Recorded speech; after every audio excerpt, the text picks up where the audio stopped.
खुद पे नहीं चल रहा। एक कारण है। गोपी बोली क्या? हम सिर्फ कहते रह गए और तू उस पर चल पड़ी। हम मात्र कहते रह गए और तू चल पड़ी, इसलिए गोपी तुझे उसका लाभ दिखाई पड़ा, हमें जीवन में ना मिल पाया।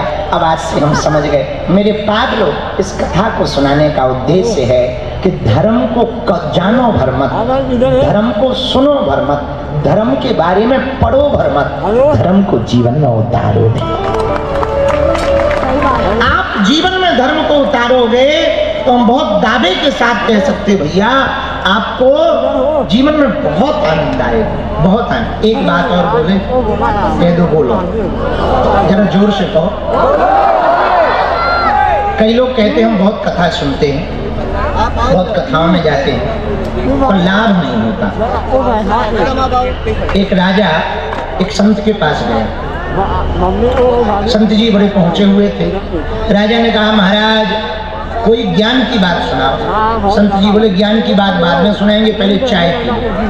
बोले बताओ कितना उल्टा गुरु है, चाय पिला रहा। हम ज्ञान की बात पूछ रहे, ये चाय की बात कर रहे। महात्मा ने कहा कोई बात नहीं, ज्ञान सुनाएंगे, पहले चाय पी। एक कप लाए, एक केतली लाए, कप में चाय भरने लगे।